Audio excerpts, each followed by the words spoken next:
बताइए सबसे बड़ा ब्राह्मण पुस्तक और सबसे छोटा ब्राह्मण पुस्तक गोपद। सबसे बड़ा आरण्यक और सबसे छोटा, हाँ ये बताया ही नहीं गया है। जबकि आरण्यक सबसे बड़ा आरण्यक, सबसे छोटा आरण्यक बताया गया। अरे गधा, ये मुंडक। हाँ कहते तो पूछ क्या रहे हैं हम? अच्छा आरण्यक को ऐसा बात है। ठीक है आइए उपनिषद ही बताइए तो। मुंडक, मांडूक। चलिए आज सामाजिक जीवन का भी हम कल बात कर लिए थे थोड़ा सा। महिलाओं की स्थिति, क्या महिलाओं की स्थिति कैसा रहा? थोड़ा सा गिरावट देखा। गिरावट किसे देखा गया वो? पहला गिरावट का कारण क्या रहा? राज दरबार में भाग नहीं ले सकती। और हाँ तो वो तो हो गया ना। और बताइए क्या उसकी शिक्षा में कमी आई थी? चलिए अब इसका बताइए तो विदुषी महिला, गार्गी, मैत्रेय और कौन गृहीता? गंधर्व गृहीता।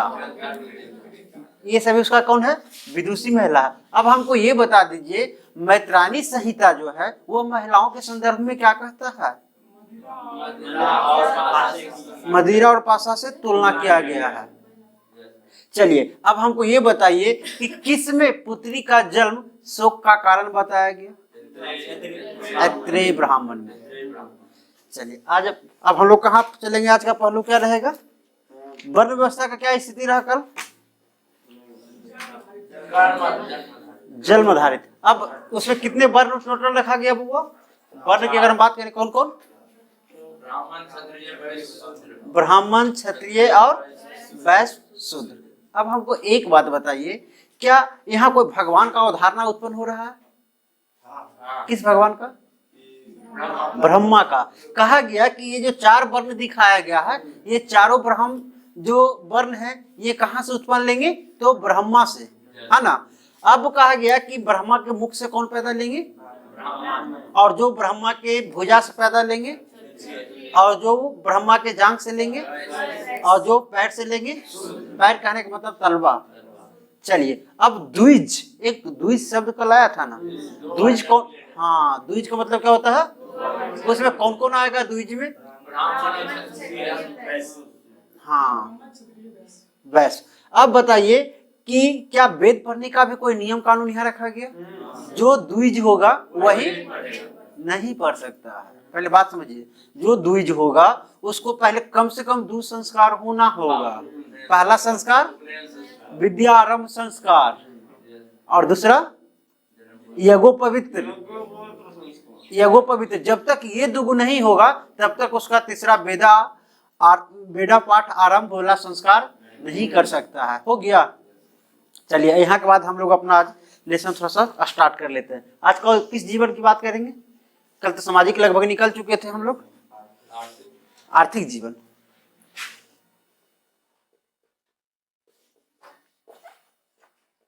चलिए जब हम लोग ऋग्वैदिक काल पढ़ रहे थे तो आर्थिक जीवन में कौन कौन सा पहलू हम लोगों को देखना पड़ता था? हाँ आर्थिक जीवन के लिए कौन कौन सा पहलू पर हमको फोकस करना होगा? तो सबसे पहले क्या कहेंगे?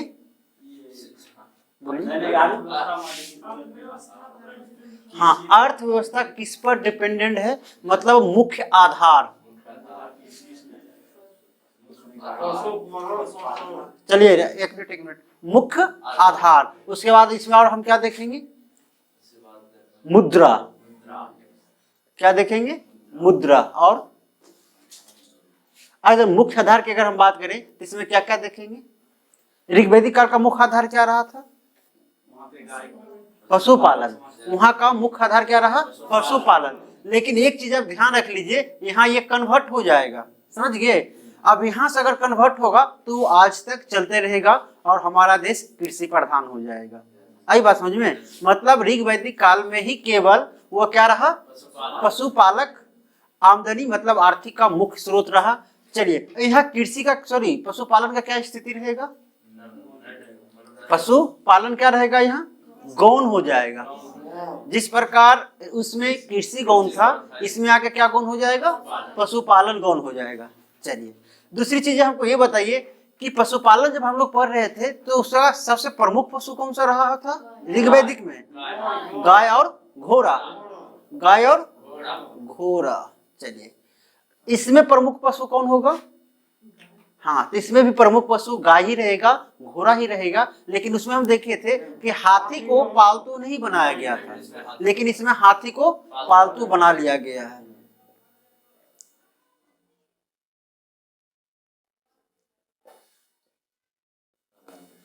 बना लिया गया है।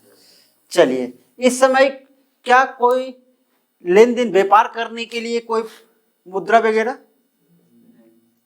व्यापार करने के लिए, तो फिर व्यापार कैसे होता होगा? क्रय विनिमय प्रणाली से। कौन सा ये प्रणाली तो वहां भी चल रहा था और यहाँ। अब हमको एक चीज बता दीजिए, क्या लोहा का प्रयोग यहाँ हो रहा होगा? किस काल की हम बात कर रहे हैं अभी? उत्तर वैदिक। उत्तर वैदिक काल में क्या लोहा का प्रयोग हुआ है? थोड़ा सा 2 मिनट केवल लोहा को देख लीजिए। अगर लोहा की हम बात करते हैं तो फिर से सुनिए, ऋग्वैदिक काल के अथर्ववेद में बता ऋग्वैदिक काल में हम देख रहे थे अथर्ववेद में पहला बार श्याम आयस्क के रूप में इसका नाम आता है। किस वेद में? हाँ, ऋग्वैदिक काल के अथर्ववेद में हम देख रहे हैं तो पहला बार श्याम आयस्क का मतलब ऋग्वैदिक काल में केवल श्याम आयस्क आया है। लेकिन यहाँ ये अब धीरे धीरे लोहा बन चुका है और इसका प्रयोग यहाँ होना शुरू हो गया। लेकिन किसमें प्रयोग हो रहा है? तो केवल युद्ध के क्षेत्र में, मतलब अस्त्र शस्त्र बनाने में। समझ गए? लोहा का प्रयोग ऋग्वैदिक काल में हुआ तो है, लेकिन अस्त्र शस्त्र बनाने मतलब युद्ध के क्षेत्र में प्रयोग हुआ है। पहली बार लोहा का प्रयोग कब होगा? कृषि के क्षेत्र में। कृषि के क्षेत्र की अगर हम बात करें तो लोहा का प्रयोग पहले कहाँ होगा? महाजनपद। और वही देखिए,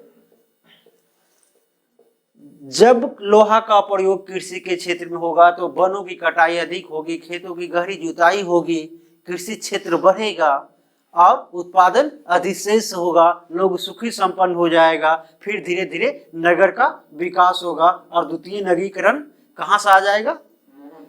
महाजनपद पीरियड से। लोहा वाला समस्या सब समाप्त हो गया। अब आइए थोड़ा सा इसके में धातु की अगर बात कर ले तो धातु में तो लोहा जानिए चुके हैं। क्या ऋग्वैदिक काल में सोना था? सोना है ऋग्वैदिक काल में। तांबा है? तांबा है। क्या कांसा है? कांसा है? अरे बउआ, कांसा उसा तो पहले से ही ना चल रहा है, हड़प्पा से ही कांसा चल रहा ना। चलिए अब इसमें कौन नहीं है? इसमें कहा गया कि कौन ऐसा प्रचलित धातु नहीं था, तो वो चांदी था। अरे चांद सोना तो है ही रहेगा। निष्क मिला है ना जी, निष्क की बात होता है ना। निष्क का अर्थ क्या होता है? सोना, सोने का आभूषण। कहाँ का आभूषण? शरीर के किस अंग का आभूषण? गला का। चलिए चांदी का कहा गया कि ऋग्वैदिक काल में चांदी नहीं था और यहाँ चांदी रहेगा। पहली बार उत्तर वैदिक काल में चांदी आ गया। समझ गए मतलब? चलिए उसके बाद अगर हम बात कर लेते हैं कि थोड़ा सा फसल के विषय में या कृषि को थोड़ा सा आइए समझने की हम प्रयास करते हैं। कृषि ही इसका सबसे मुख्य पाठ है। अब एक बात बताइए, आप लोग सुने होंगे एक पुस्तक शतपथ ब्राह्मण, सुने हैं? शतपथ ब्राह्मण। शतपथ ब्राह्मण पुस्तक में क्या बताया गया है बताइए? कृषि के विषय में कोई बात है? कृषि के विषय में कोई बात बताइए।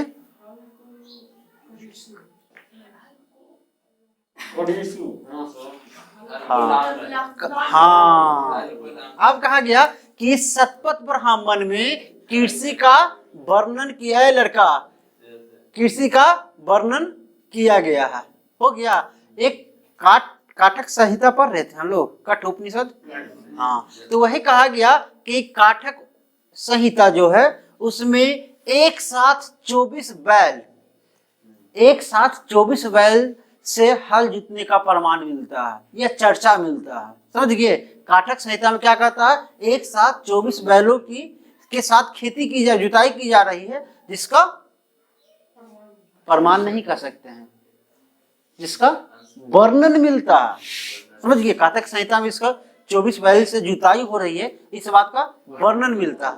अब बताइए, क्या कृषि यहाँ मुख्य रहा होगा? हाँ, तो आप लोग सुने होंगे, पहले मेरी बात को समझिए, कि पहली बार उत्तर वैदिक काल में आर्य लोग बिहार वाला बेल्ट में प्रवेश करेंगे। समझ गए? और यहाँ राजा जनक की कहानी भी मिलेगी, मतलब रामायण की कहानी मिलेगी। मतलब आप कह सकते हैं कि ये जो अभी पीरियड चल रहा था, मुख्य रूप से रामायण का पीरियड है। अब रामायण में आप देखते होंगे राजा जनक, सीता की जन्म कैसे होती पता है आप लोगों को? कैसे?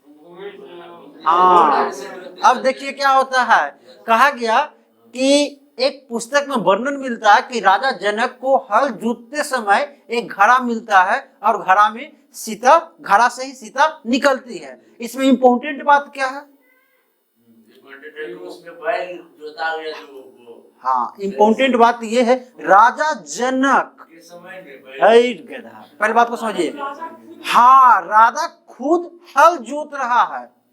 अगर अभी प्रधानमंत्री हल जोतना शुरू करे तो क्या हमको वो काम करने में हमको बुरा लगेगा? अगर हमारे देश के, हमारे गांव का ही जो राजा है वही हल जोत कर अच्छा महसूस करे, तो हम क्यों नहीं हल जोतेंगे? लेकिन हो क्या गया है कि अब गरीब लोग भी कृषि करना नहीं चाहता। क्या कारण है इसका? कि अगर हम कृषि करने जाएंगे तो मेरे मन में यही ख्याल आता है कि लोग क्या कहेगा कि हमारा बड़ा खत्म आदमी है, अभी तो खेती खेती करते रहता है। इस बात को समझने का प्रयास कीजिए कि राजा जनक खुद हल जोत रहे हैं, मतलब उस समय कृषि को बहुत अच्छा माना जा रहा होगा।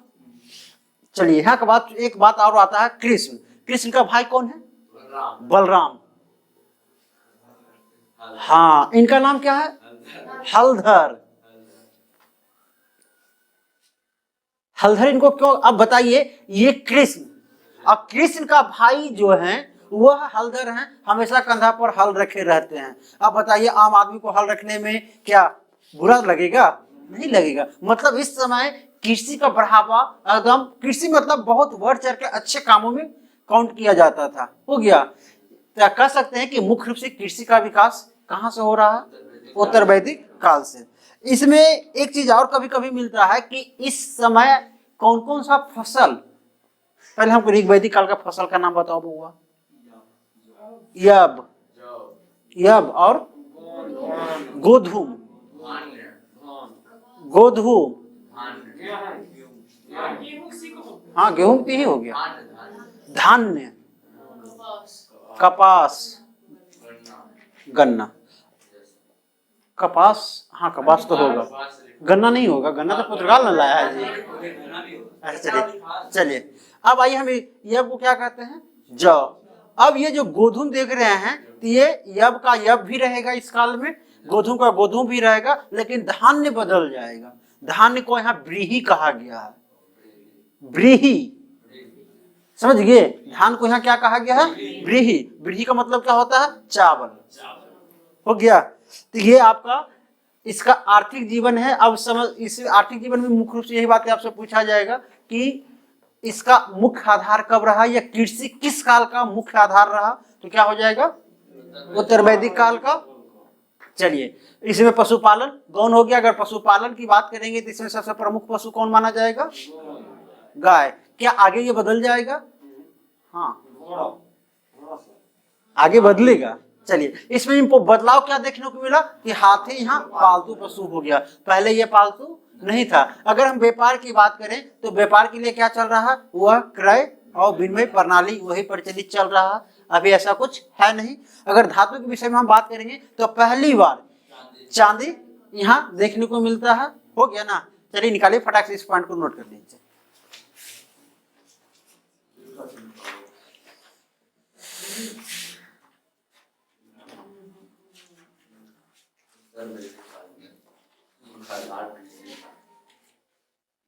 पहले हेडिंग लगा दीजिए, उत्तर वैदिक काल का कौन सा आर्थिक जीवन। उत्तर वैदिक काल का आर्थिक जीवन। हो गया। सबसे पहला क्या बात लिखेंगे? देखिए, शतपथ ब्राह्मण में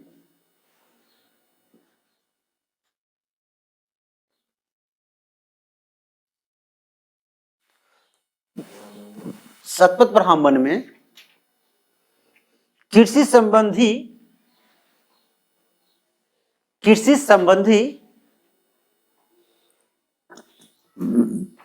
संबंधी विभिन्न कार्यों का वर्णन मिलता है।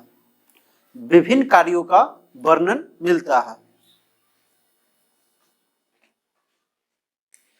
विभिन्न कार्यों का वर्णन मिलता है।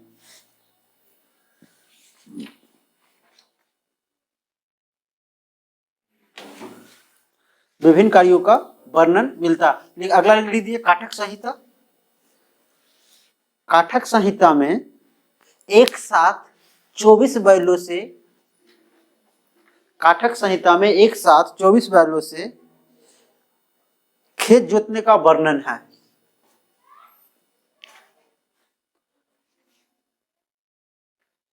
एक साथ 24 बैलों से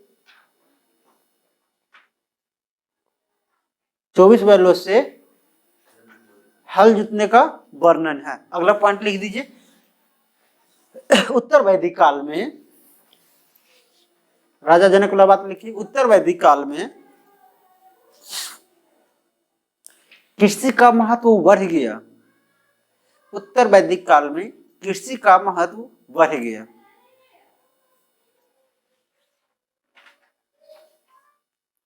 कृषि का महत्व बढ़ गया। राजा जनक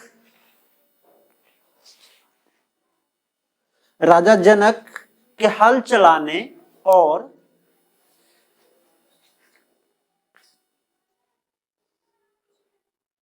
राजा जनक का हल चलाने और कृष्ण के भाई बलराम को हलधर कहे जाने का वर्णन मिलता है।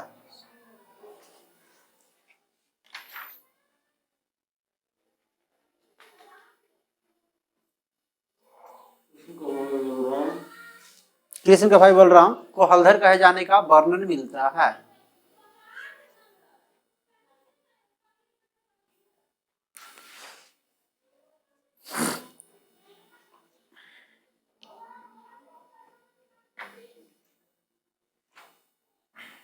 हो गया बउआ। व्यापार के लिए क्या लिखेंगे? व्यापार के लिए तो वही कंटिन्यू चल रहा है, क्रय विनिमय प्रणाली लिख दीजिए। व्यापार में वही लिख देंगे, क्रय विनिमय प्रणाली।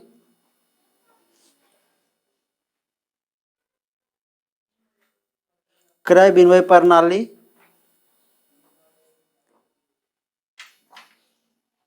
हो गया। क्रय विनिमय प्रणाली प्रचलित था। क्या नियमित मुद्रा है? लिख दीजिए नियमित मुद्रा नहीं है। नियमित मुद्रा नहीं है।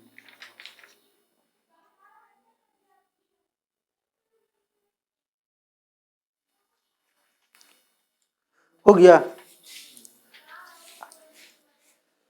पशुपालन लिख दीजिए। पशुपालन में बात लिखे हैं, लिख दीजिए पशुपालन। पशुपालन में लिखेंगे प्रमुख पशु गाय। प्रमुख पशु गाय थी। उत्तर वैदिक अगला पॉइंट बना दीजिए, उसी में बना दीजिए। प्रमुख पशु गाय थी एवं पहली बार हाथी को पालतू बनाया गया। एवं पहली बार हाथी को पालतू बनाया गया।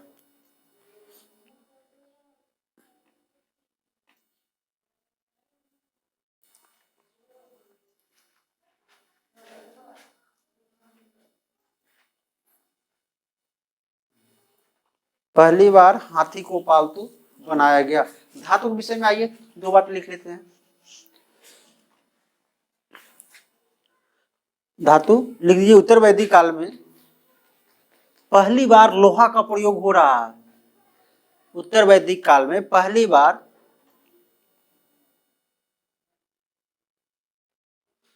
उत्तर वैदिक काल में पहली बार लोहा का प्रयोग कहाँ हो रहा होगा? किस क्षेत्र में? हाँ लिख दीजिए युद्ध के क्षेत्र में।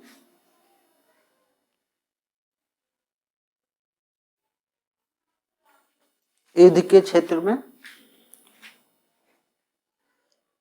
इसके लिए अथर्ववेद में इसके लिए अथर्ववेद में कौन अयस्क? श्याम अयस्क।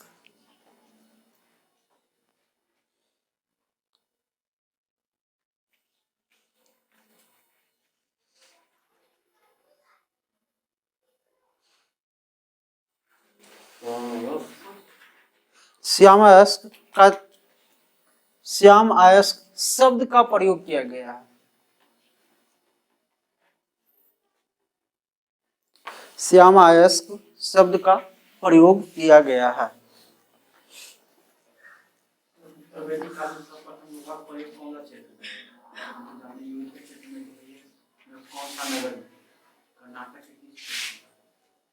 अब पहले मेरी बात को समझिए, कर्नाटक कैसे आ सकता है बउआ? आर्य लोग कर्नाटक में हैं, तो कर्नाटक का सवाल कैसे आता है? सोचो कभी कि जब वह आर्य लोग अभी इस बेल्ट में हैं, यही बेल्ट में ना आर्य लोग हैं, उत्तर वैदिक काल में बिहार प्रवेश किए, तो बिहार मतलब गंगा ने, सॉरी इसको थोड़ा सा ऐसे कर लेते हैं। अब ये देख रहे हैं ये गंगा नदी उत्तराखंड से ऐसे निकलती है और ऐसे, तो इस बेल्ट में वो उत्तर वैदिक काल में आ रहे हैं, ये आपका मिथिला और वाला बेल्ट है, तो कर्नाटक में कैसे हो जाएगा? और आपको ये भी पता है कि कर्नाटक कहाँ है अभी? अभी जब हम लोग मेडाइवल पढ़ेंगे, सॉरी मॉडर्न पढ़ेंगे, तो कर्नाटक यह है, यह इधर, तो आज ने हम लोग इधर पढ़ते कि ये कर्नाटक है। यहाँ का देखेंगे क्या नाम है, टीपू सुल्तान का जिक्र मिलेगा, समझ गए? तो ये कर्नाटक यहाँ मिलेगा, कर्नाटक तो इसमें आने का कोई सवाल ही नहीं है। और दूसरी चीजें, एक बात इसका अच्छा है कि लोहा का पहला प्रयोग कहाँ मिला? तो कहा जाता है कि लोहा का प्रथम प्रयोग कृषि के क्षेत्र में हुआ है। इसका अतिरंजी खेरा, अतिरंजी खेरा कहाँ है बुआ? पंजाब में, समझ गए? यहाँ साक्ष्य मिला है लोहा का, कि लोहा का प्रयोग कृषि के क्षेत्र में हो रहा, उसका साक्ष्य मिला है। लेकिन ये सब चीजें आगे आगे जब हम पढ़ेंगे तो आगे मिलेगा, इसलिए इसको छोड़ दीजिए। अब हम लोग बात करेंगे कौन सा जीवन में हुआ? राजनीति जीवन, वही ना बचा हुआ है, फिर खत्म ना, धार्मिक बचा हुआ है। चलिए राजनीतिक जीवन थोड़ा सा समझने की प्रयास कीजिए। ये जो उत्तर वैदिक काल की अगर हम जो बात करते हैं,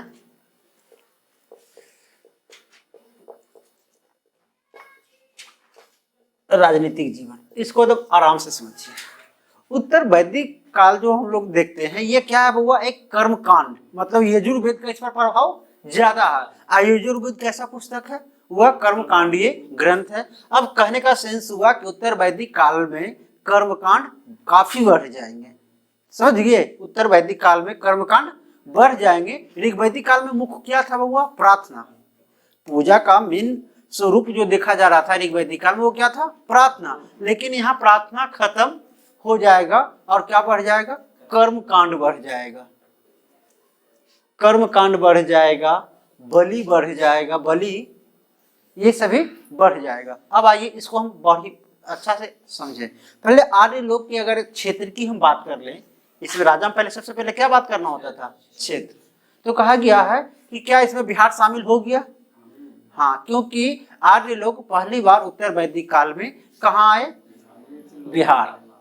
अब एक सवाल उठता है कि निम्न में से किस जगह आर्य लोग पहले आए? बिहार में निम्न में से किस स्थान पर पहले आए? तो उसका ऑप्शन है पटना, सॉरी ये राजगीर नहीं होगा, राजगिरी होगा, और एक दे देते हैं वैशाली, और एक दे देते हैं विदेह, और एक दे देते हैं चंपा। अब बताइए निम्न में से किस स्थान पर बिहार में आर्य पहले आए? पटना। अब ये विदेह आ गया, जबकि इसका चर्चा हम पिछले दिन भी किए। हाँ, आर्य लोग बिहार में कहाँ प्रवेश किए, बात हुआ ना बुआ पहले? हाँ, अरे गधा, इधर 2-3 दिन पहले हम बात किए हैं कि आर्य लोग बिहार में पहले कहाँ आए। जो राजा जनक की कहानी उस समय भी, तब मिथिला तो है ही नहीं, तो हम बना दे इसमें, बोलिए। आप लोग तो जानते हैं कि मिथिला, मिथिला ठीक है, मिथिला बताइए। तो अरे बउआ, मिथिला का मतलब मिथिला इतना हुआ है, कि बस एक रूम में घुस गए? मिथिला बहुत बड़ा ना जी।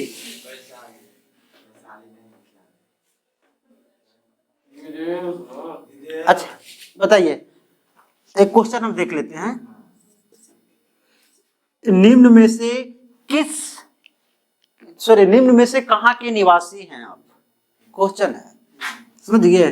पहला दे देते हैं रांची, दूसरा दे देते हैं पटना, तीसरा दे देते हैं कहाँ, गांधीनगर, हो गया। चौथा देते हैं लखनऊ। अब बताइए कहाँ के आप निवासी हैं? आप तो बिहार के निवासी हैं, तो पटना कहाँ से आ गए? हाँ, अब समझे कैसे क्वेश्चन कैसे मूव कर रहा है। मतलब हम बिहार के निवासी हैं, बिहार तो इसमें है नहीं, तो बिहार से रिलेटेड कौन है भाई? ये पटना बिहार की राजधानी है, इसलिए हम कहाँ के निवासी हैं? तो पटना के। तो इस प्रकार इसमें भी वही चीज देखना है। राजगीर हो जाएगा, क्योंकि राजगीर कहाँ की राजधानी है? ये दो को जो देख रहे हैं ये मगध की राजधानी है। क्या मगध में वो लोग थे? नहीं, तो ये दो को तो खत्म हो गया। अब अगर वैशाली की हम बात करें तो ये कहाँ की राजधानी है? वैशाली मगध की राजधानी बाद में ना बना बउआ। हाँ, ये पहले कहाँ का था? इसको क्या बोलते हैं? ये जो लिच्छवी आप कह रहे हैं, लिच्छवी के नाम से नहीं ना जानते हम लोग बउआ, तो क्या कहते हैं? क्या बोला? आंसर मिला डायरेक्ट, हड़बड़ा नहीं रही। ये सारी चीजें अगर कल से अगर क्लास चलेगा तो कल इससे यही चलेगा, राजधानी ही तो चलना है। चलिए, इसका मुख्य रूप से आंसर कहाँ आएगा? चंपा। आए समझ में? इसका राजधानी चंपा। कहाँ की राजधानी है?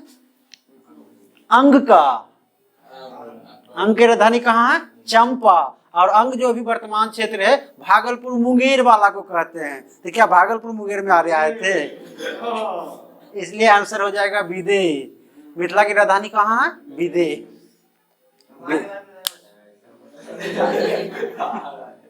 खैर चलिए, तो ये क्षेत्र की अगर हम बात करते हैं तो क्षेत्र तो आप लोग पहले से जो उनका बेल्ट था, ये बेल्ट तो रहेगा ही। उसके साथ साथ ये लोग बिहार में प्रवेश करेंगे तो गंगा और यमुना का जो दोआब वाला बेल्ट है वो सारे में वो लोग प्रवेश करेंगे। हो गया। अच्छा एक बात बताइए, आर्य लोग वहीं क्यों रहे, इधर क्यों नहीं आए?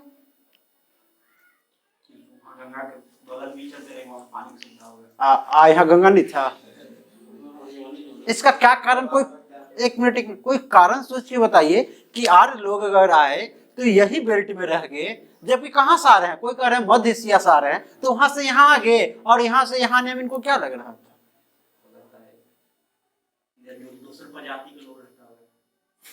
अब पहले मेरी बात को समझिए, क्या हुआ?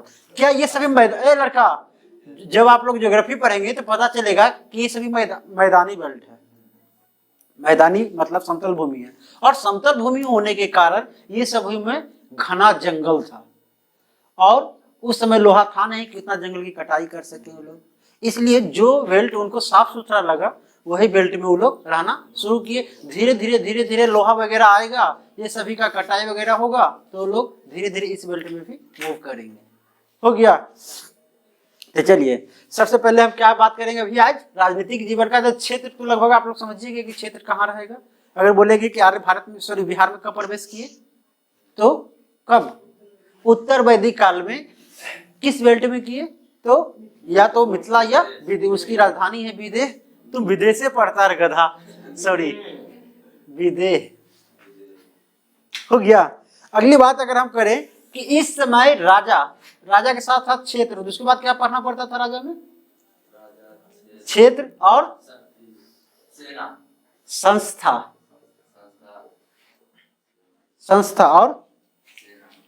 और बोलिए इसका अधिकारी। क्षेत्र की तो हम बात कर ही चुके हैं, अब हम संस्था की बात करें तो याद कीजिए ऋग्वैदिक काल में कौन कौन संस्था बताए थे? विदत, सभा और समिति, 3 संस्था बताए थे। और उसी समय ये भी बता दिए थे कि ये कहाँ जाके खत्म हो जाएगा। हाँ, तो जैसे ही उत्तर वैदिक काल में आया तो ये जो विदत आप देख रहे हैं ये समाप्त हो गया और चल रहा कौन? सभा और समिति। सभा और समिति। अब बताइए ऋग वैदिक काल का मुख्य अधिकारी कौन हुआ करते थे? अधिकारी या सलाहकार? पुरोहित। लेकिन अब पुरोहित नहीं है, अब यहाँ अधिकारी आ गए हैं। हो गया। कहा गया कि यहाँ एगो हमेशा पॉइंट मिलता है कि ये सभा और समिति जो है ये प्रजापति की दो पुत्री है, क्योंकि प्रजापति पहले भी आ चुके हैं ना इसमें। कहाँ प्रजापति कहाँ है?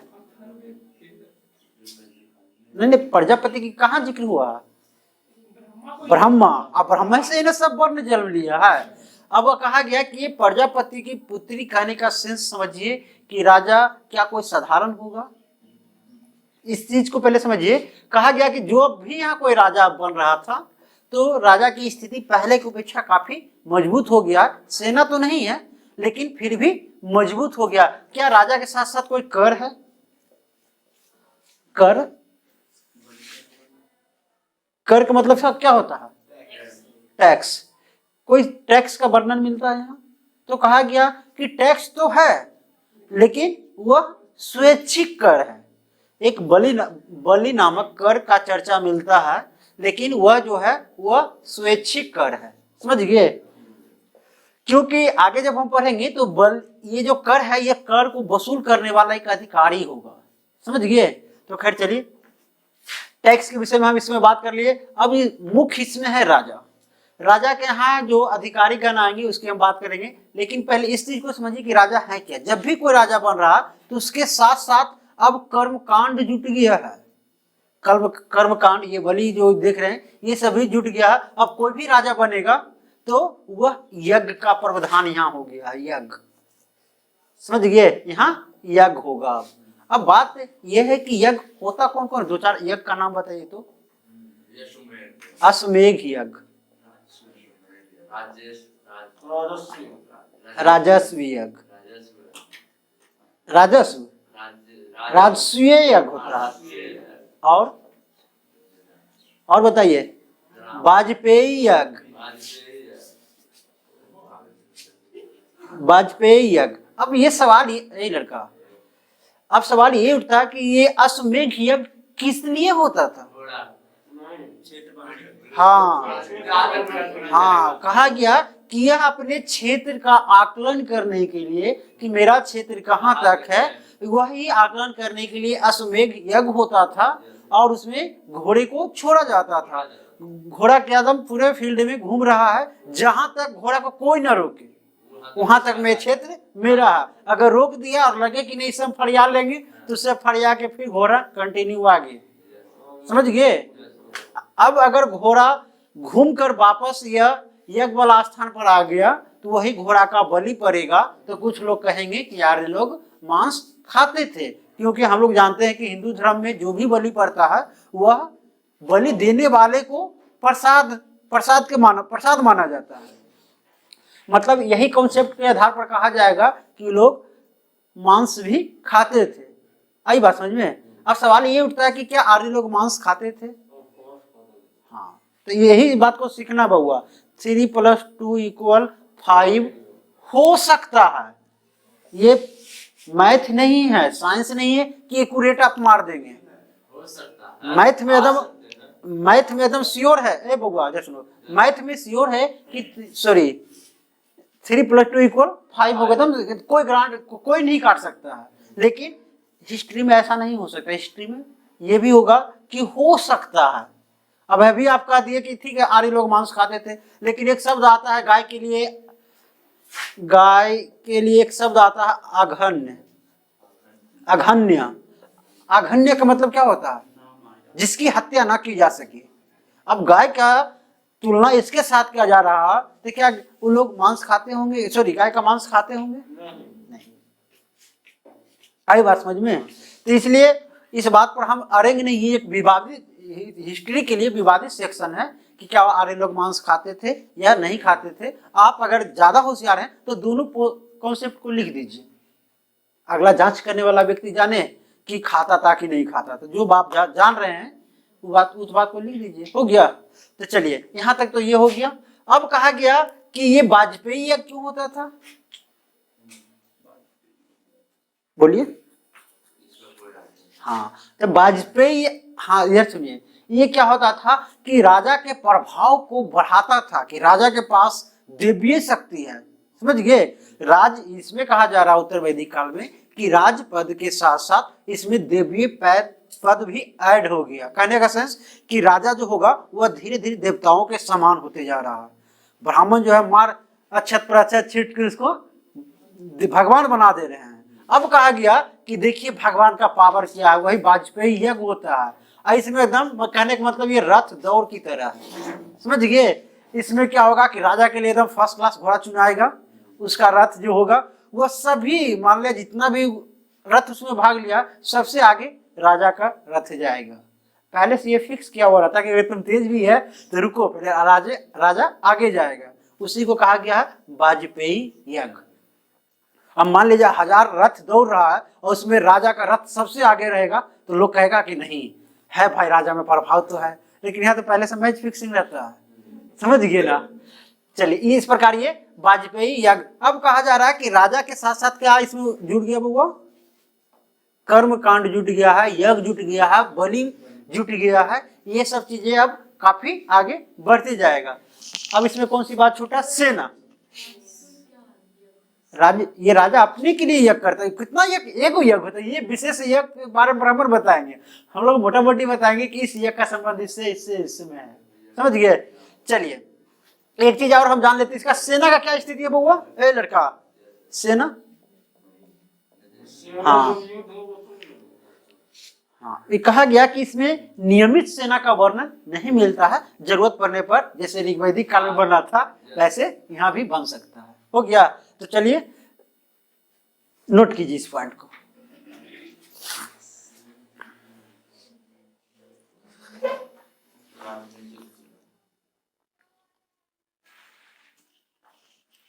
राजनीतिक जीवन,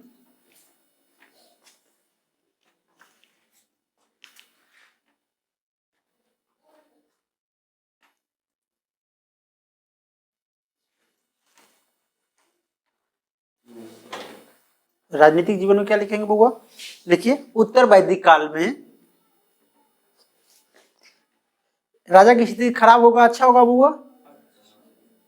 राजा की स्थिति पहले की अपेक्षा सुधार होगा।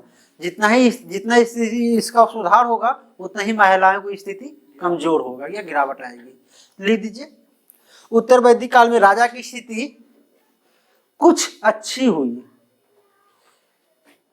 वैदिक काल में राजा की स्थिति कुछ अच्छी हुई।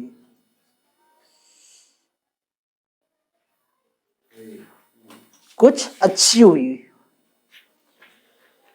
राजपद के साथ साथ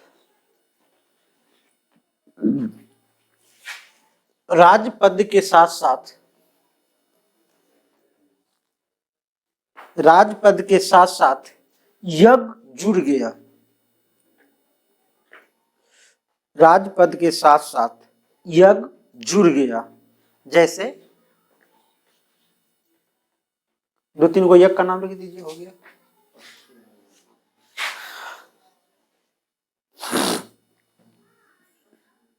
जैसे अश्वमेघ यज्ञ, राजसी यज्ञ होता है।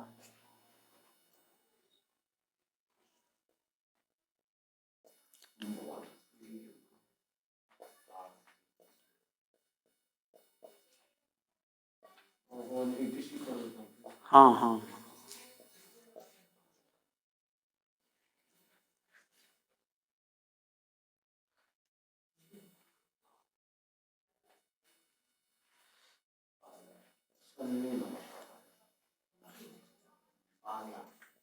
हो गया बउआ? आगे लिखिए, सॉरी ये हो गया।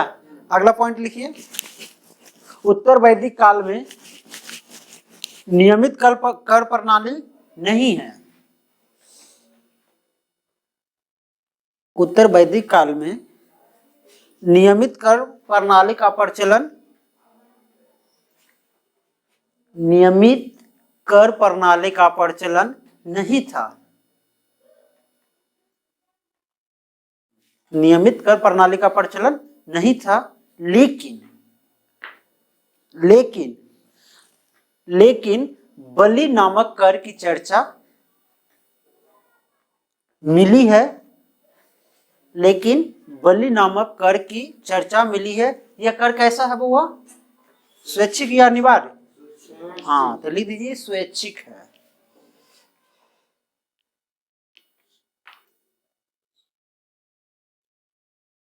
स्वैच्छिक है।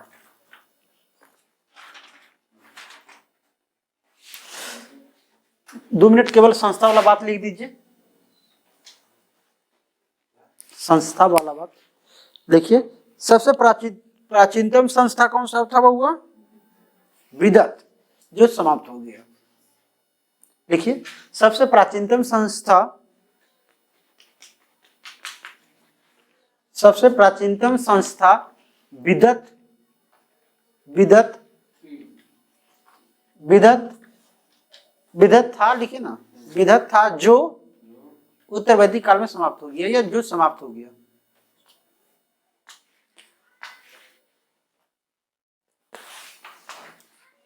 हो गया। अगला लिख दीजिए, उत्तर वैदिक काल में कौन कौन सभा, कौन कौन समिति बचेगा? सॉरी, संस्था, सभा और समिति लिख दीजिए। उत्तर वैदिक काल में सभा और समिति को प्रजापति की पुत्री कहा गया है। प्रजापति का, सभा और समिति को प्रजापति के पुत्री कहा गया है।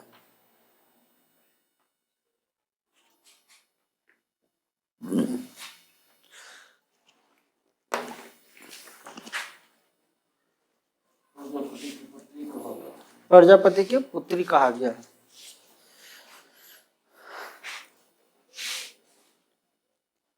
अगला पॉइंट लिख दीजिए, क्षेत्र लिखिए, तो क्या इनका क्षेत्र का क्या स्थिति है? उत्तर वैदिक काल में पहली बार आर्य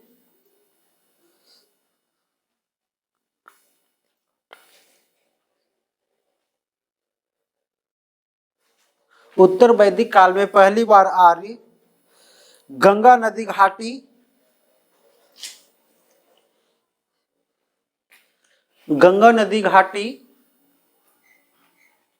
में प्रवेश किए।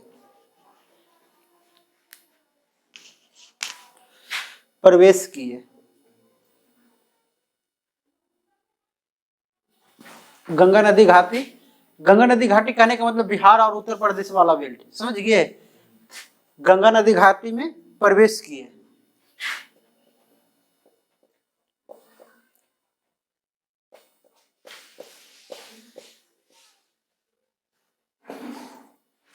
हो गया, लिख दीजिए। अगला पॉइंट, इस चीज को समझते हैं बुआ? पहले ये बात बताइए, इस बात को समझते हैं? ये क्या है? प्रशासन की इकाई। ये प्रशासन की क्या है? वैदिक काल में प्रशासन की सिस्टम इकाई को क्या कहते थे? कुल। और सबसे बड़ा को? सबसे बड़ा जन। अब जन खत्म हो गया और उसमें जुट गया क्या? जनपद। अब आगे जब हम चलेंगे, महाजनपद में चलेंगे, तो ये जनपद ना होके महाजनपद होगा और ये समाप्त हो जाएगा अगला में। ठीक है, तो चलिए इसमें लिख दीजिए, प्रशासन की इकाई में क्या लिखेंगे?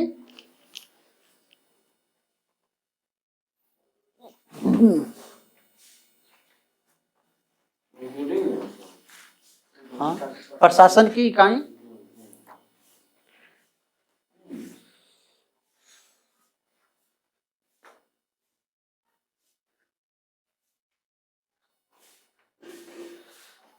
कुल, लिखो ना, क्या कुल ग्राम 20 जनपद।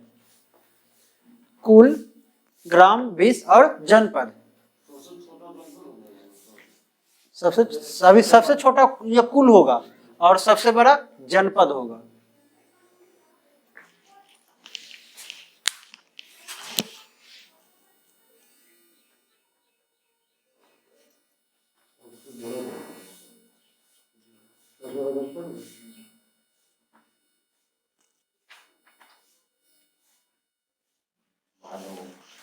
हो गया बुआ?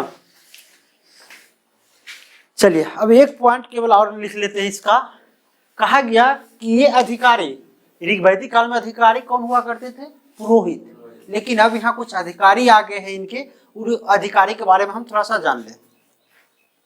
सबसे पहले अधिकारी की हम बात करें तो ऋग वैदिक काल में 2-3 हैं, ऐसे तो मिलता है 12 अधिकारियों का चर्चा मिलता है। सॉरी वहां चल ही नहीं रहा है। 12 अधिकारी का चर्चा मिलता है, लेकिन कुछ इसमें जो इम्पोर्टेंट है 2-4 जो हम लोग लिख लेंगे। तो पहले ये जानिए कि यहाँ अधिकारी आपको नहीं पूछेगा, वहां कहेगा रत्निन। समझ गए? ऋग वैदिक काल के रत्निन, रत्निन कहने का सेंस क्या हो गया? अधिकारी। अधिकारियों को उसमें क्या कहा जा रहा था? रत्निन। ऐसे भी हम लोग पढ़ेंगे ना आगे, रत्न। चलिए, तो वही कहा गया है कि 12 रत्निन का चर्चा मिलता है किसमें? उत्तर वैदिक काल में। लेकिन जिसमें कुछ प्रमुख रत्निन है जिनका हम लोग लिखेंगे। पहला है भागदूत।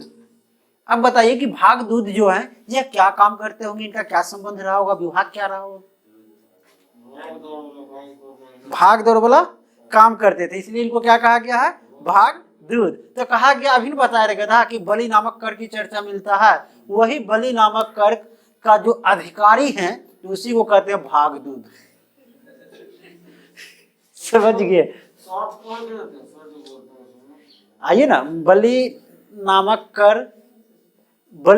कर जो वसूलेंगे, जो अधिकारी होंगे, उनको क्या कहा गया है? भागदूत। चलिए अगला क्या है बउआ? सन्निधाता।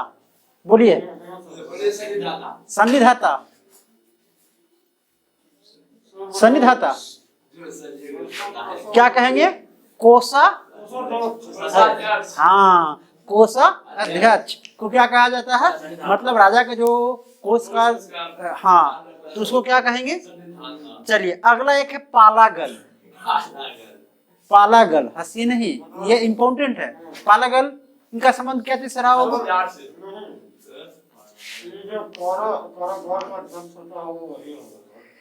बउआ गेस कर पाना यहाँ पॉसिबल नहीं है। समझ गए? यहाँ गेस वही करेगा जो पहले कभी पढ़ा है। ऐसे गेस पॉसिबल नहीं है कि बस पालागल, नहीं, तब नहीं होगा। समझ गए? तो पालागल का संबंध क्या है? राजकीय संदेश लाने और ले जाने वाले अधिकारी जो होते थे उनको पालागल कहा गया। अब बताइए युवराज क्या है?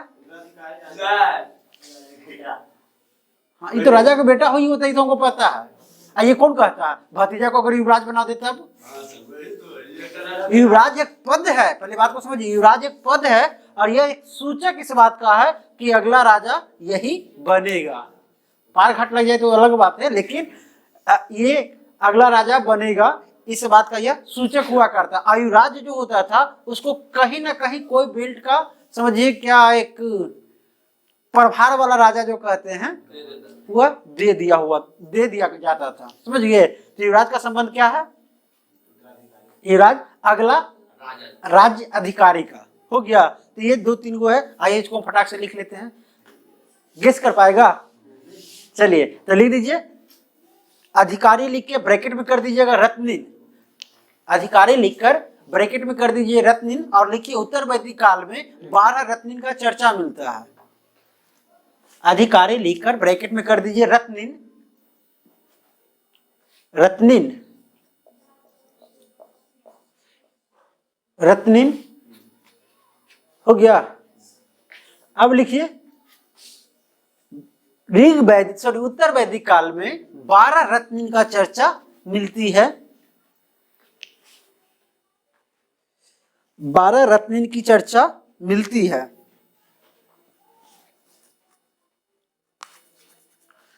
12 रत्निन का चर्चा मिलती है, जिसमें 2-3 गो का नाम लिख लीजिए। पहला लिखेंगे पालागल, भागदूत। भागदूत,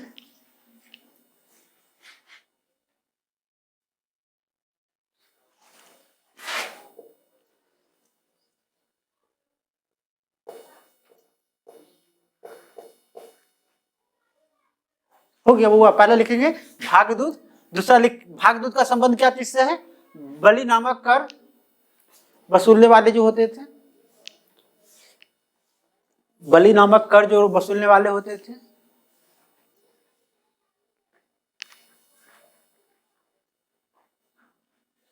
अगला लिखेंगे सन्निधाता। सन्निधाता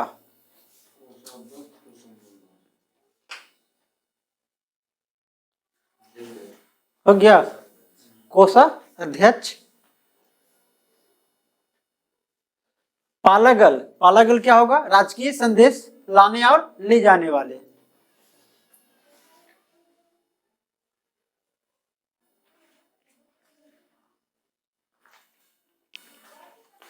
पालागल राजकीय संदेश को लाने और ले जाने वाले।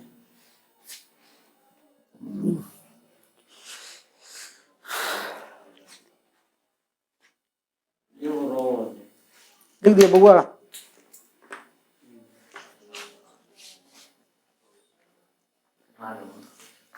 अगला क्या लिखेंगे? युवराज।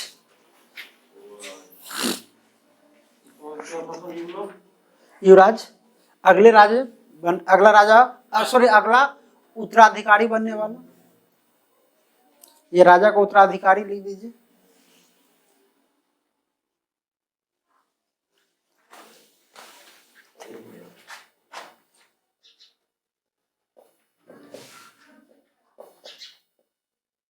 हो गया बुआ। चलिए यहाँ के बाद हम लोग कहाँ चलेंगे? कहाँ चलेंगे? धार्मिक जीवन शुरू कर लें। चलिए अब नहीं तुम लोग पढ़ा, अब ये पता या अब गेस कर पाओगे तो बताइए। शीत अध्यक्ष आओ लवणाध्यक्ष। लवणाध्यक्ष चलो ये तो नहीं आएगा, तब बताइए लक्षणाध्यक्ष। लक्षणाध्यक्ष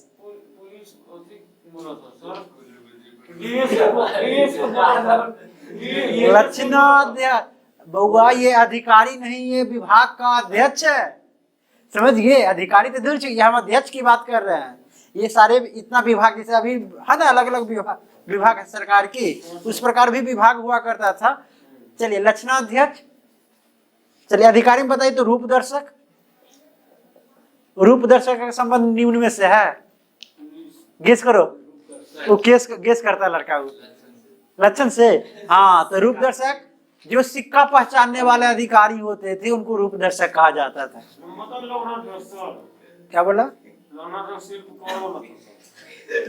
ये लवना, लवना लवण मतलब क्या होता है? नमक। ये नमक का अध्यक्ष होता था। नहीं सर, नहीं सर। अरे बउआ लक्षणाध्यक्ष, लक्षणा और लवना को समझो, समझ गया? ये लवण मतलब नमक, ये नमक का अध्यक्ष है, इसलिए बच्चा यहाँ गेस करता है।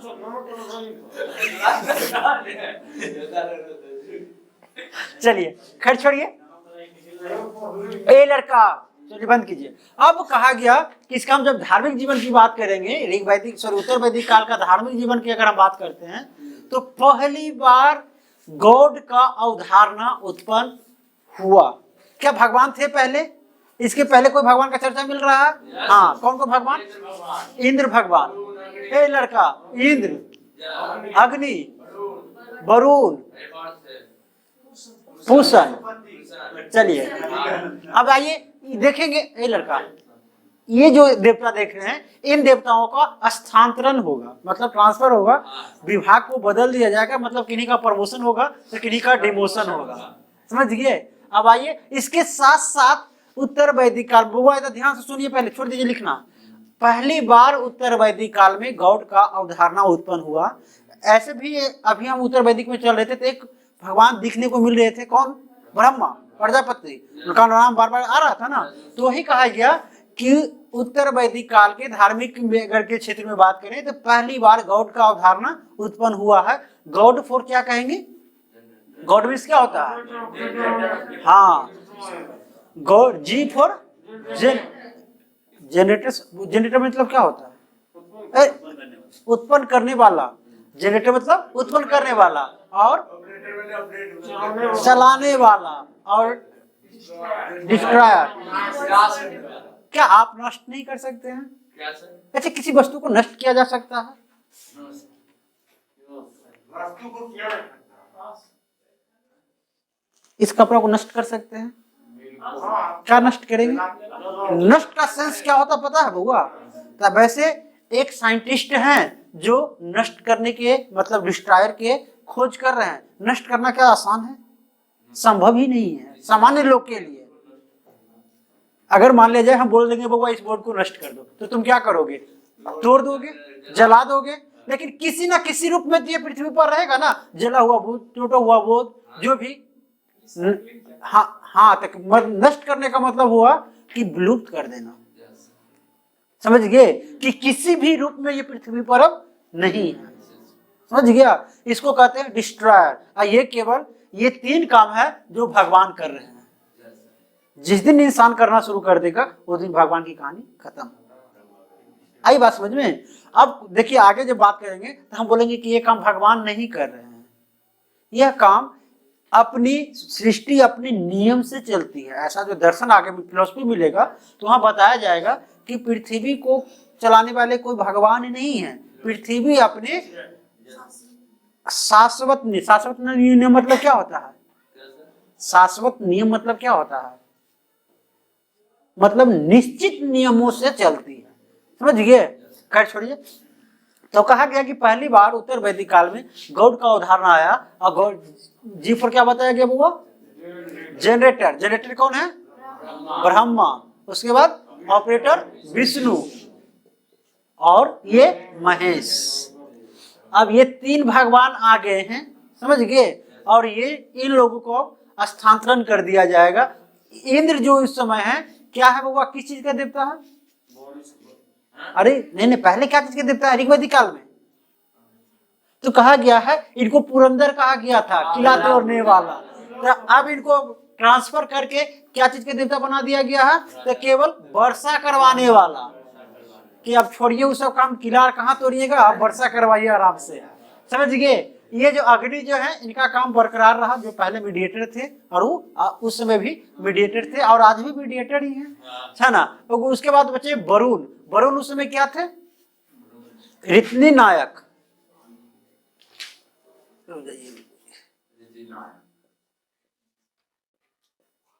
ऋतनी नायक थे, मतलब वातावरण के देवता थे। अब इनको स्थानांतरण करके क्या कर दिया गया है? समुद्र का देवता बना दिया गया है। समझ गए? मतलब वरुण अब किसका देवता है? समुद्र के देवता रहेंगे। और ये पूषण पहले क्या चीज का देवता थे? पशुओं को। अब आगे आने वाले समय में कहेंगे कि शूद्र भी जो है वो पशु के समान ही है, इसलिए वो भी आप ही संभालिए। समझ गए? अब ये किसका देवता हो जाएंगे? शूद्र के। अब सवाल ये उठता है कि उत्तर वैदिक काल में वरुण किसका देवता थे? समुद्र के। और अग्नि तो मीडिएटर, और इंद्र, और ये पूषण क्या चले जाएंगे? शुद्ध। इसके साथ साथ कौन कौन भगवान का उदाहरण उत्पन्न हो गया? ब्रह्मा विष्णु महेश। चलिए फटाक से इस तीनों बात को लिख लेते हैं।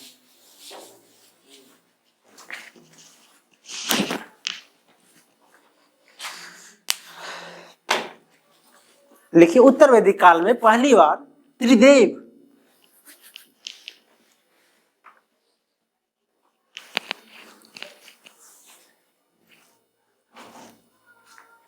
उत्तर वैदिक काल में पहली बार त्रिदेव की अवधारणा सामने आई।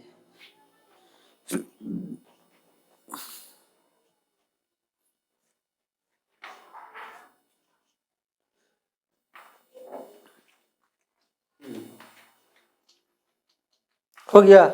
अगला पॉइंट बना के लिखिए, उत्तर वैदिक काल में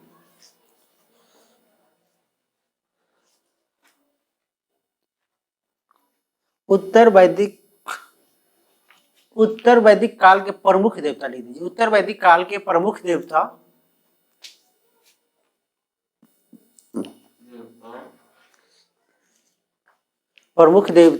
कौन कौन है बुआ? इंद्र, वरुण और इंद्र, अग्नि और वरुण के स्थान पर इंद्र अग्नि और वरुण के स्थान पर इंद्र अग्नि और वरुण के स्थान पर कौन कौन आ जाएंगे? प्रजापति, प्रजापति, विष्णु और महेश। प्रजापति कहेंगे मतलब ब्रह्मा। इंद्र अग्नि और वरुण के स्थान पर ब्रह्मा, विष्णु, महेश।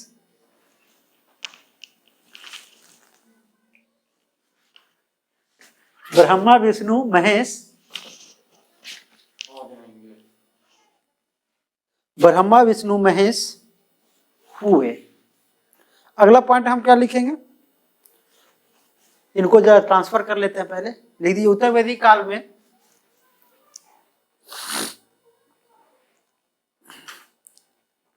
उत्तर वैदिक काल में कई देवताओं का दायित्व बदल गया। कई देवताओं का दायित्व बदल गया। कई देवताओं का दायित्व बदल गया। किनका किनका बदला आप खुद लिख सकते हैं, लिख दीजिए।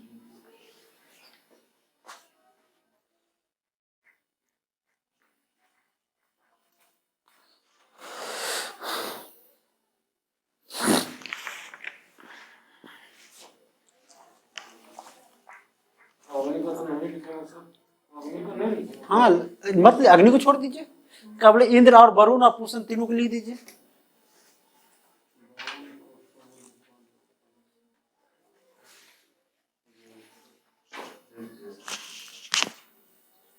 नहीं लिखा बउआ, इतना जल्दी तीनों बात कैसे लिख सकता है? इनका स्थानांतरण कर लिए, और वरुण का, पूषण का, पूषण का हो गया। चलिए,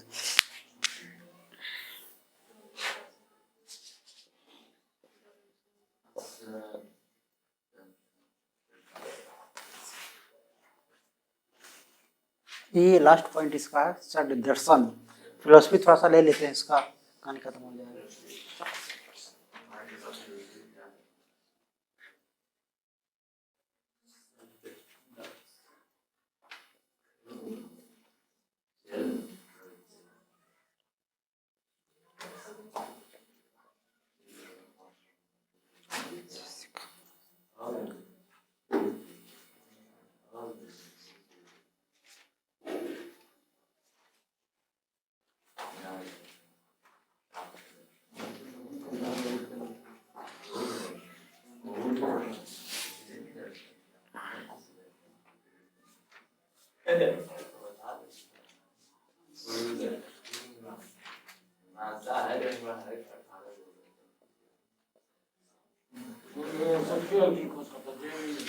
हो गया। चलिए, ये षड दर्शन के विषय में हम थोड़ा सा बात कर लेंगे कि उत्तर वैदिक काल में ये पहली बार फिलोसफी आ रहा, और ये फिलोसफी कहीं ना कहीं आज तक ये महत्वपूर्ण माना जा रहा है। सबसे पहले क्या अगर हम बात करते हैं तो ये सांख्य दर्शन। सांख्य दर्शन के प्रतिपादक कौन है? कपिल मुनि। ए लड़का ध्यान से समझिए, कपिल मुनि। सांख्य दर्शन से हम किस बात को समझ पाते हैं? सांख्य दर्शन के माध्यम से कपिल मुनि क्या कहना चाहते हैं, बोलिए क्या?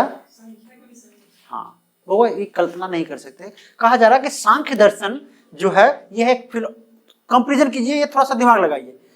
सांख्य दर्शन के निकट है बौद्ध धर्म, यस नो? अब अगर बौद्ध धर्म उसका निकट है, क्या बौद्ध धर्म भगवान को मानते हैं? बौद्ध गौतम बुद्ध जो है क्या भगवान को मानते हैं? नहीं। इसका मतलब क्या सांख्य दर्शन भगवान को मानते होंगे? नहीं। तो कहा गया कि सांख्य दर्शन के माध्यम से कपिल मुनि कहना चाहते हैं कि पृथ्वी जो चल रही है वह अपने शाश्वत नियमों से चलती है, इसमें कोई भगवान नहीं होते हैं। लेकिन हाँ, इसमें एक बात को बताया गया है कि लोगों में सांख्य दर्शन में अगर देखा जाए कि सांख्य दर्शन के हिसाब से कितने प्रकार के लोग होते हैं, तो 3 प्रकार के लोग बताए गए हैं। कौन कौन? सत्य, सत्य, और बोलो रज, और बोलो तम। समझते हैं? उनके कहने का सेंस हो गया कि दुनिया में जितने भी लोग हैं, सभी लोगों में ये तीनों गुण मौजूद है। समझ गए? ये तीनों गुण कहने का मतलब कि हर व्यक्तियों में ये तीनों गुण होता है। अब सवाल ये उठता है कि वह व्यक्ति किस गुण का प्रयोग अधिक करता है। समझ गए ना? सत्य कहने का मतलब जो व्यक्ति पूजा पाठ यज्ञ में ज्यादा भाग लेता है उसको क्या कहेंगे? अब वो सब कुछ मांस मछली छोड़कर वो पूजा पाठ में लगा हुआ है, मतलब इस वाला फेज को डाउन कर दिया और इसको ऑन किए हुए है। ये क्या है पहले इसको समझ लीजिए। ये जो आप देख रहे हैं तामसी भोजन जो समझते हैं, जो राक्षसों वाली बात होती है, ये सारे इसमें आता है। और ये आप देख रहे हैं रज मतलब राजा की तरह जिंदगी, और आराम से जब मन तब सोए, जब मन जब खाए, जो मन सो खाए, सब किए, वो राजा वाला गुण है। लेकिन अब देखिए क्या है, क्या बताया गया कि हर व्यक्तियों में अगर अब बोल दिया जाए कि बाबा चलो आज से तुम राजा की जिंदगी जियो, तो नहीं जी पाओगे आराम से, क्या दिक्कत है? नहीं। लेकिन क्या आपको अगर हो जाए कि नहीं हर हालत में पूजा करना ही है, तो आप नहीं कीजिएगा। अब होगा कि चलिए ये चीजें आपको पसंद है तो निश्चित रूप से करेगा। अब कहने का सेंस मेरा समझिए क्या है कि ये गुण जो आप देख रहे हैं हर व्यक्तियों में मौजूद होता है। अब सवाल ये है कि कोई भी व्यक्ति किसको ज्यादा वैल्यू करता है, किसको ज्यादा, मतलब कह सकते हैं ये 3 स्विच है, ये 2 स्विच को ऑफ कर दिया, इस स्विच को ऑन किए हुए, तो काफी धार्मिक व्यक्ति बना हुआ है। समझ गए ना? अब क्या हुआ कि कुछ व्यक्ति है कि इसको ऑन कर दिया और इसको ऑफ कर दिया, इसको ऑन कर दिया, तो कहेगा कि बाप रे तामसी भोजन करता है, राक्षस है, पेट को कब्रिस्तान बना दिया है। नहीं, चलिए ये अब अगर मान लीजिए कुछ व्यक्ति कुछ व्यक्ति ऐसे हैं कि इस स्विच को रखते हैं या ना भी रखते हैं, अब ये ऑन हो जाता है, तो मतलब समझ जाइए वो राजसीय जीवन जी रहा है। तो ये कौन कहना चाहते हैं? सांख्य दर्शन। न्याय दर्शन क्या है वो?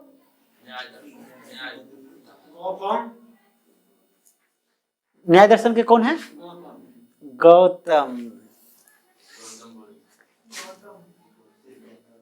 कौन कहेंगे बउआ? बउआ तुम लोग का दिमाग नहीं काम करता है। ये हम 600 1000 से 600 ईस्वी की हम बात कर रहे हैं, और 600 से महाजनपद आने के बाद ही ना जैन और बौद्ध आएगा, तो मतलब है कि हम 400 के फेज के आसपास बौद्ध पढ़ेंगे। तो 200 साल पहले तुमको यहाँ गौतम बुद्ध को खोज रहा, गौतम मुनि यहाँ क्या होंगे? गौतम हो गया। ये सांख्य दर्शन क्या है? सॉरी, न्याय दर्शन क्या है? बोलिए। हाँ, ऐसा नहीं। आइए हम बताइए। न्याय दर्शन कहने का सेंस हो गया ये सब अनिश्वरवादी है। लड़का, ये सब अनिश्वरवादी है, किसी में भी भगवान का कोई जिक्र नहीं है। इसमें भी यही कहता है कि आइए एक एग्जांपल आप लोग को हाथी वाला देख हम बताए थे, याद है? कहा गया कि न्याय दर्शन किसी वस्तु के सापेक्ष सोचना, किसी वस्तु के सापेक्ष उसका आंसर करना कि हाँ ऐसा, जैसे ये कह रहे हैं कि पंखा गोल है, तो लग रहा है कि ये गोल है, कंफर्म आप गोल कर सकते हैं। किससे तुलना कर रहे हैं? ये कभी कभी होता ना, वो आदमी फलना जैसा लग रहा है, किसी वस्तु की उपेक्षा तुलना करना, वही है न्याय दर्शन। समझ गए? जैसे तुलना करने की बात करेंगे तो कहा गया कि हम लोगों ने भगवान को नहीं देखा, नहीं ऐसे नहीं मजा आएगा। मजा ऐसे आएगा कि बताओ बउआ किसका नाम ले? नेल्सन मंडेला को आप लोग देखे हैं? हाँ छोड़िए, तो नहीं इधर सुनो ना, सी हुआंग टी का एक पिक्चर दिखाएंगे, आप लोग पहचान जाइएगा। ये तो बड़ा अजीब हो गया भाई, जिसको हमने कभी ऐसा देखा ही नहीं, ना टीवी में, ना बाजा, ना रेडियो, कहीं नहीं देखा, उस व्यक्ति को हम कैसे पहचानेंगे? क्या पहचान सकते हैं? एक मिनट पहले मेरी बात को समझने की प्रयास कीजिए। हम कहना क्या चाह रहे हैं? जिस व्यक्ति को ना कभी हम सुने हैं, ना कभी देखे हैं, ना कभी उसके बारे में कुछ जाने हैं, क्या उस व्यक्ति को हम कल्पना कर सकते हैं? जैसे आपका संतान कैसा होगा, जरा कल्पना करके बताइए तो, किसके जैसा लग रहा है? कैसा, किसके जैसा होगा ये बताइए तो। हो सकता है आपके वाइफ जैसा हो जाए। तो कहने का सेंस हुआ कि जिस चीज को आज तक हमने कभी नहीं देखा उस चीज का कल्पना करना क्या संभव है? बहुत अच्छा, तो पक्का। अब एक बात और बताइए, क्या भगवान को आज तक किसी ने देखा? किसी ने देखा? तो फिर ये आदमी जैसा स्ट्रक्चर, शंकर जी गले में सांप, ये कहां से आ गया? अरे बोलिए। कि जो हमारे गला में सांप है। अब एक बात आइए, एक सेकंड एक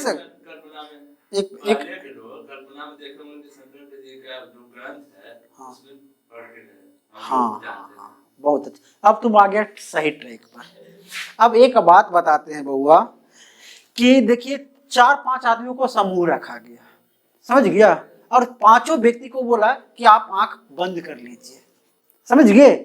मतलब कह सकते हैं कि वो 5 व्यक्ति अंधा था और वो 5 व्यक्ति को हाथी के अलग अलग पार्ट को छुआया। ये नहीं बताया गया कि क्या है और कहाँ पकड़ है, पहले बोल दिया कि चलो हम आपको हाथी दिखाते हैं। वो तो उसका तो दिखाई दे नहीं रहा। अब बोला कि देखो पकड़ के देखो, और वो आदमी क्या किया कि सूर्य पकड़ लिया। अब सूर्य पकड़ लिया तो पूछा बताओ वो हाथी कैसा? तो हाँ लंबा है, गोल मटोल जैसा। सूर्य पकड़ा तो गोले मटोल उसको दिखेगा। एक आदमी आया तो बोल दिया कि फिर पकड़ा, बोला कि सॉरी उसका वो गलती से पूंछी पकड़ लेता है, तो बोलता है बताइए हाथी कैसा? तो हाँ हाथी लंबा होता है लेकिन पतला होता है। एक आदमी आया तो पांव पकड़ लिया, तो बोला कि बताइए हाथी कैसा? तो हाथी छोटा और मोटा होता है। अब एक बात बताइए, एक चोर पहले समझने का प्रयास कीजिए, वही अंधा व्यक्ति ना हम लोग हैं कि भगवान ऐसा होंगे हम लोग कल्पना करते हैं। क्या एक्चुअल में हाथी लंबा और पतला था? एक्चुअल में हाथी गोल मटोल था? क्या एक्चुअल में हाथी छोटा और मोटा था? नहीं, लेकिन वो लोग कह रहा है ना कि है। अब वही व्यक्ति अगर किताब की रचना कर दे कि हाथी गोल मटोल, तो आप लोग गोल मटोल पढ़िएगा, मानिएगा, और आप देख लीजिएगा मोटा तगड़ा, तब क्या कीजिएगा? खारिज कर देंगे। हाँ, तो नहीं, खारिज करने का सेंस हो गया। इस बात को समझिए कि उसी प्रकार हम लोग भगवान के प्रति अंधे हैं। भगवान कैसा है? कोई महाराज आया तो बोल दिए कि भगवान ऐसा है, कोई भगवान आया तो बोल दिए, कोई महाराज आया तो बोल दिए भगवान ऐसा है, लेकिन एक्चुअल में किसी तो देखा नहीं। वही सारी बातें का वर्णन आपको यहाँ मिलेगा, समझ गए? हो सकता है या कहा नहीं जा सकता है, या ऐसा हो सकता है लेकिन ये कहा नहीं जा सकता। ये सारे जो प्रश्न मिलेगा ना, यही न्याय दर्शन में मिलेगा। चलिए, ये वैशेषिक दर्शन, वैशेषिक दर्शन के पहले है कौन? तुम लोग गधा नहीं पढ़ा है, साइंस कनाद मुनि पढ़ा है? चलिए, ये हो गए कनाद मुनि। वैशेषिक दर्शन मतलब कह सकते हैं विज्ञान। विज्ञान का उत्पत्ति मतलब अभी ना तुम लोग पृथ्वी पर अभी ने देख रहे हैं कि सूर्य चंद्रमा फलना ढकना ब्रह्मांड, वो उसी समय कनाद मुनि लिखते थे उसके विषय में, समझ गए? अगला आप देख लीजिए, ये है योग दर्शन। योग दर्शन का रचयिता कौन? पतंजलि। कौन पतंजलि? कौन पतंजलि? रामदेव बाबा का कुल अलगे अलगे कहानी बता देता है। ये कौन सा बताइए, कौन पतंजलि? एक काम करते हैं हम लोग, आप पतंजलि लिख के बता दीजिए पहले। पतंजलि लिखेंगे कैसे?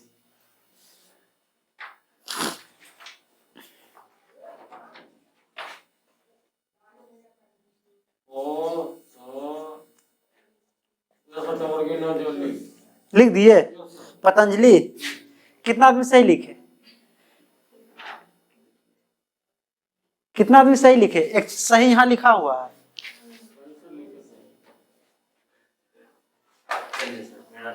वह सही हो गया। हाँ, तो यही है पतंजलि। किसका? योग दर्शन। योग दर्शन क्या है, इस बात को समझते हैं? चलिए आइए, योग दर्शन क्या है इस बात को समझते हैं आप लोग? Yes no? देखो बउआ, आप लोग कभी कभी सुने होंगे, ए लड़का, कभी कभी आप लोग सुनते हैं कि इस महाराज को ठंडा नहीं लगता है, ठंड के दिन में भी वह निर्वस्त्र रह जाते हैं, वह भूख पर विजय पा लिए, उनको खाने की आवश्यकता नहीं है। कुछ व्यक्ति ऐसे हैं कि इस शरीर को कुछ दिनों के लिए त्याग कर देते हैं। कुछ ऐसे भी व्यक्ति हैं जो एक्चुअल में इस शरीर को त्याग कर देते हैं और फिर से वापस आ भी जाते हैं। कहने का सेंस मतलब क्या हो गया? तो ये सब चीजें कैसे संभव है? ये केवल अगर कोई कह दे कि ऐसा होता है तो हाँ ऐसा हो सकता है, क्योंकि ये सभी योग दर्शन के अंतर्गत आता है। योग करके किसी भी चीज पर विजय प्राप्त कर सकते हैं। जैसे देखिए माइकल जैक्सन, नाम सुने हैं? वह किस लिए प्रचलित है? अरे डांस तो बहुत करता है यार। हाँ 45 डिग्री वह झुक जाता है। क्या ऐसा करना पॉसिबल है? कहा जाता है कि उसके जूते का एक सेटिंग होता था, लेकिन जूते के सेटिंग के बावजूद भी क्या पॉसिबल है? काफी प्रयास, काफी मेहनत किया होगा। और अभी जो वो क्या देख रहे हैं, पुष्पा मूवी देख रहे हैं, कंधा ऐसा गिरा हुआ, वो क्या है?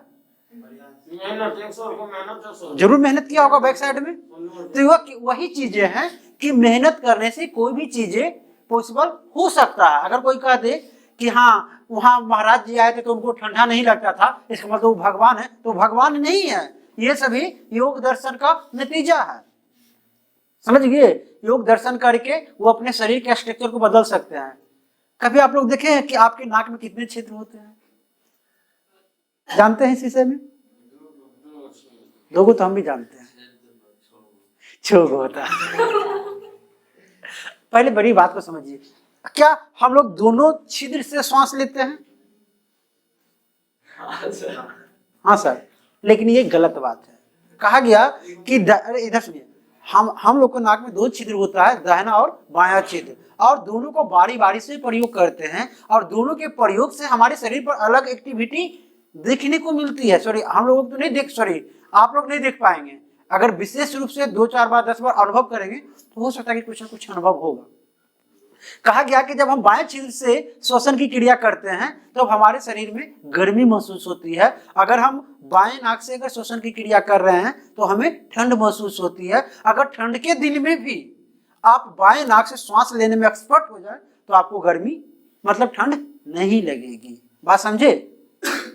बात समझ रहे हैं? कहा क्या बोले? अब कहा गया कि आपके बस में है कि आप किस नाक से श्वास ले बिना हाथ से बंद किए हुए? नहीं। लेकिन यही प्रयास करते करते अगर आप कर पाते हैं तो आप योग दर्शन के अच्छे, ऐसे देखिए एक व्यक्ति यहाँ के बारे में सुनने मिलता है कि वो भी योग दर्शन के अच्छे लेवल तक पहुंचे हुए हैं। नाम सुना उनका? पुआरी की हम बात कर रहे हैं। पुआरी में ऐसे व्यक्ति हैं जो घंटा 2 घंटा के लिए वो अपने सांस को रोक सकते हैं। हाँ? अच्छा, क्या ये संभव है?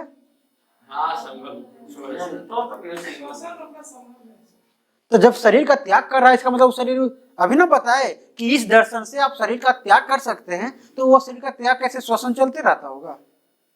जितने समय के लिए वो अपने शरीर को मुक्त करेगा उतना देर डॉक्टर आएगा तो कहेगा मृत है, और फिर से वो पुनः वापस आ जाएगा। क्या चीज?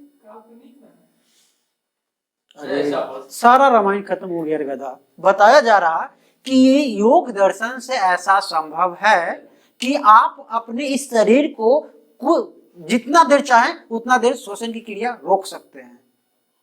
अब अगर श्वसन की क्रिया रोक लेते, ये काल्पनिक बातें हम कर रहे हैं, ये सब ऋषि जो योग दर्शन है ये काल्पनिक बातें नहीं है बउआ। रामदेव बाबा पेट को नचा देते हैं, ये काल्पनिक बातें हैं।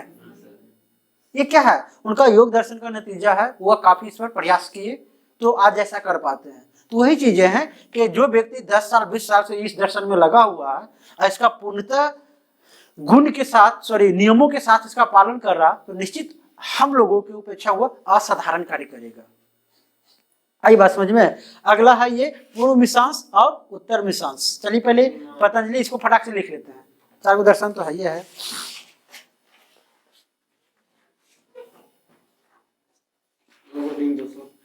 हेडिंग दर्शन, षड दर्शन।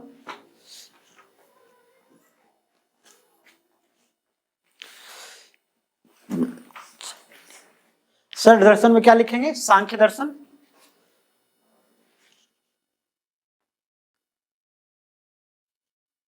सांख्य दर्शन। प्रतिपादक क्या लिखेंगे? एक तरफ दर्शन और एक तरफ प्रतिपादक लिख के नीचे लिखते चल जाइए, कंटिन्यू।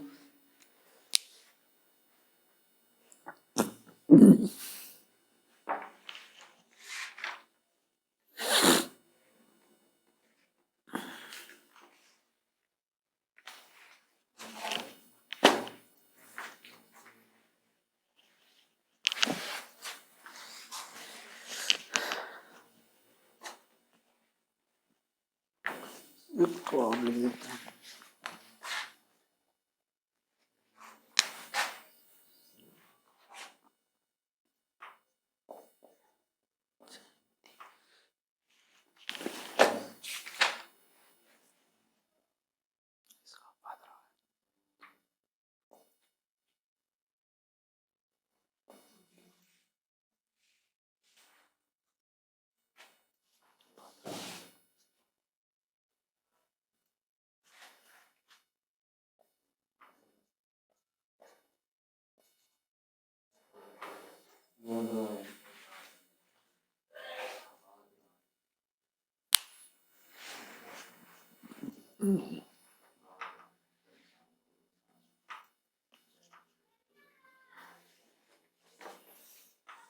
हो गया बउआ।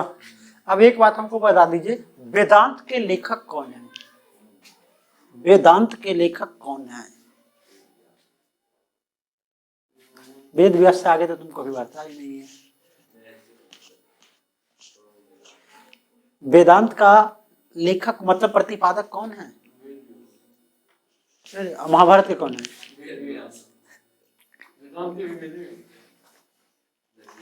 हो गया। तो देखिए एक बात को समझिए, अगर ये ऐसा लग रहा तो ये लग रहा असाधारण क्वेश्चन है कि वेदांत, वेदांत मतलब वेदों का अंत, उपनिषद, उपनिषद, और उपनिषद का लेखक कौन है, प्रतिपादक कौन है? तो क्या पॉसिबल है? 108 उपनिषद है, पॉसिबल है? नहीं है। तो कहा गया है कि ये उत्तर मीमांसा जो है इसी को वेदांत कहते हैं। अब कभी कभी हो सकता है कि आपको फंसा दे, वेदांत न लिख के, सॉरी उत्तर मीमांसा न लिख के लिख दे वेदांत, वेदांत का प्रतिपादक निम्न में से कौन है, तो आप घबराइए नहीं। हो गया। चलिए थोड़ा सा टेस्ट वाला काम देख लेते हैं, टाइम बच रहा क्या?